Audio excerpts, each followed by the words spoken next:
If anything, you'll go to high school and teach out here at high school. College, actually. I was thinking of college campuses. College, yeah. Those are the ones that's ready with the minds that's building toward that type of level. Because fresh out of high school, they got out of high school, they ready to go to the streets. You know what I'm saying? Where? It's a commercial kitchen. I'm going to go and check it out. Because I know his sister. She was a sister. She told me that. I told her she got the kitchen as well here. She was all that scanning and all that. So usually commercial kitchens, if they're charging the top, they very expensive commercial kitchen. But if you've got a full-blown business, and you're making profit off of the products that you're making. But I'm going to check all that out.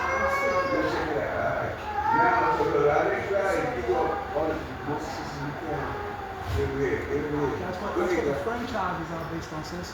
Because the different products that you sell, you'll have an inventory list, and you can have other people work under the banner that you create, and basically you have your licensing out the authority for them to work under the banner, and then you get a percentage of what they make as well.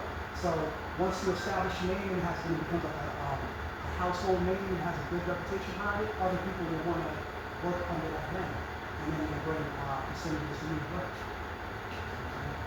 Let me show you how to things. So this right here, this is my YouTube page here, Lord Messiah on YouTube, and I got it. That's what's up. That's peace. So here you can see, and I could go and scroll down. I did a lot of videos breaking down these different entities. So we got the organizational documents for Law School of Mecca. That's breaking down the Constitution that we have for Law School of Mecca. And there's a clause in that Constitution that states that Yeah.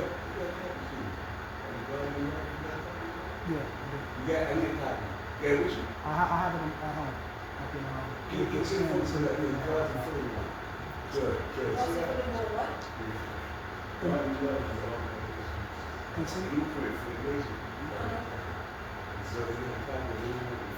and that Constitution will be precedent, will be, before the Constitution that I'm introduced, because that was introduced to this nation beforehand. So just like the Articles of Federation is still acknowledged after the Constitution, same thing. So we have the International Board for Divine Trusteeship. That's this document here, which is basically, let me get back to my presentation.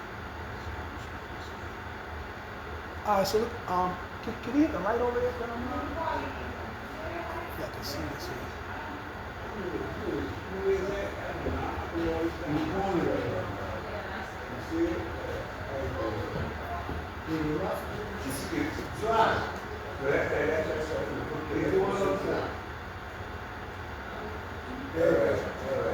Alright, that's peace. Thank you. Alright, so this right here, pardon me for spelling planning wrong, but this is like a blueprint on country planning, and a country is basically a state. So it's showing the elements that make up a country or a state. So we got the name, the capital, the language or languages, the state/provinces, national flag, anthem, and symbols. So we go through our history. We are a large 5% nation, and now I added the word state because we're elevating it to administrative board to govern the defined territory that we have, which are basically our different regions. So then we have the capital. What is the capital? Holy City of Mecca, or aka Harlem, where the knowledge wisdom of our nation started, when our nation was first founded. The languages, supreme mathematics and supreme alphabet. That's our foundational language. The state/province, we got the knowledge region, which is Mecca, Madina, desert/oasis, Piedmont/Patmos, Lord's Island, Savior's Island, now just. That's region 1. But the states actually, we go to the different regions and branch off. And that's going to bring us to our international convention that we're going to have, the International Convention for the Board for Divine Trusteeship. So, all right. I built with the brother like maybe one time. The brother from Savior C. Not exactly. It's not the same thing. I mean, the brother from Savior C. He got something going on. I tried to build with him in one of those meetings that we had, but like I say, with like 10 different people in the thing and all these different, it's hard to communicate like that. And now you're saying that the 5% will declare statehood? Statehood under what? State is a okay, nation. all right. So we got what's called the Montevideo Convention on the Rights and Duties of States. What happened? The Montevideo Convention on the Rights and Duties of States.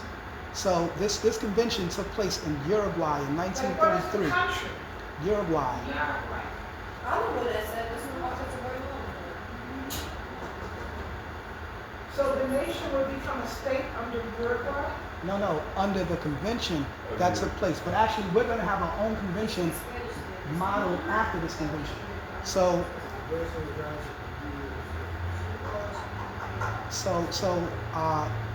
done at Montevideo, 1933, December 12th to December 26th, came in force 1 year later after they deposit their declaration with the Pan American Union.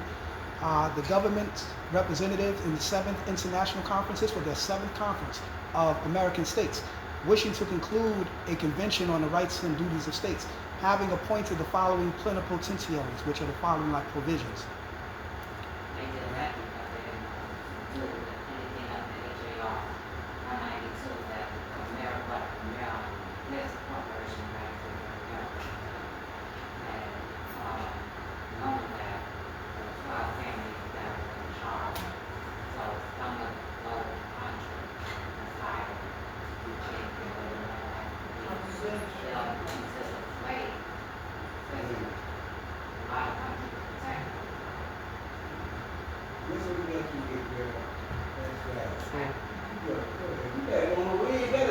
So you're saying that, but I'm still not understanding statehood. I'm about to answer the question right now.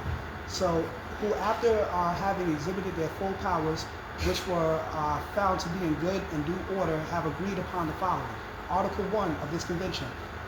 The state as a person of international law should possess the following qualifications. A permanent population. B, a defined territory. C, a government. And D, the capacity to enter into relations with other states. So this declaration right here is breaking down these 4 elements. It's breaking down our permanent population, which shall be renewed, because I could have simply said the 17 million with 2 million Indians, but that's going back to 1934. We're in 2025. So you got to update your population through what's called a population registry. So every time you go to law school, you sign that book, that's evidence of our permanent population. People that are constantly attending the school and being active in the nation. That's evidence of that. Our defined territory is our different regions. That's how we cancel out that. See, our government. So the this right here. So the signature become legible Government. So the signature become legible document to say that you have the capacity to enter into a relationship with the state. And you know what made me, like, it dawned on me? I said, how do you enter into relations with other states? And I was thinking of all these different ways. A treaty. A treaty is an international agreement.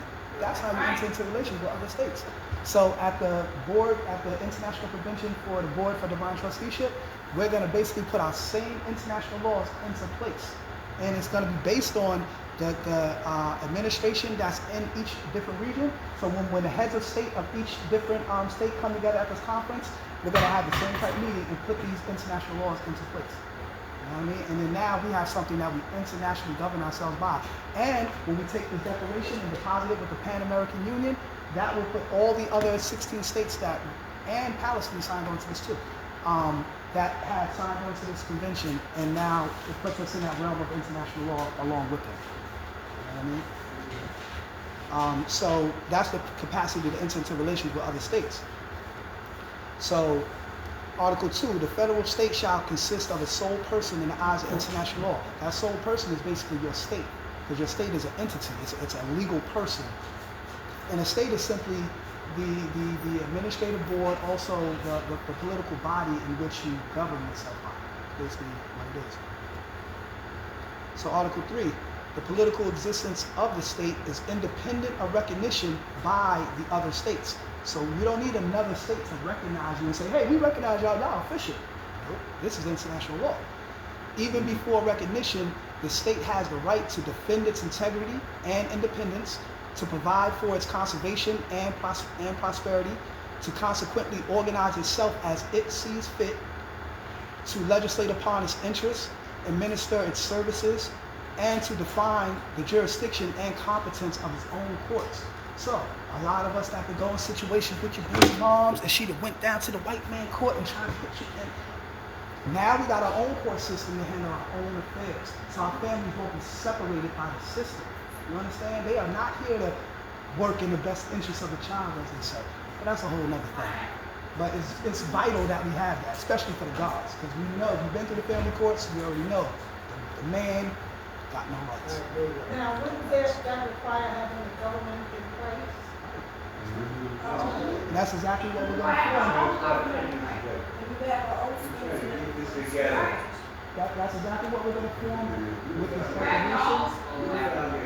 We gotta make sure that we don't see actually. But what I want to know is how can you establish a state when you do not have, do you not leave physical territory that you occupy that is yours? This is like the government that came and he had the right idea because they purchased land and they shut him down. He was trying to start a federal tribal government.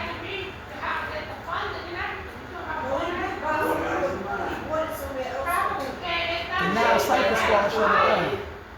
Now Cypher God, fuck, I didn't teach that.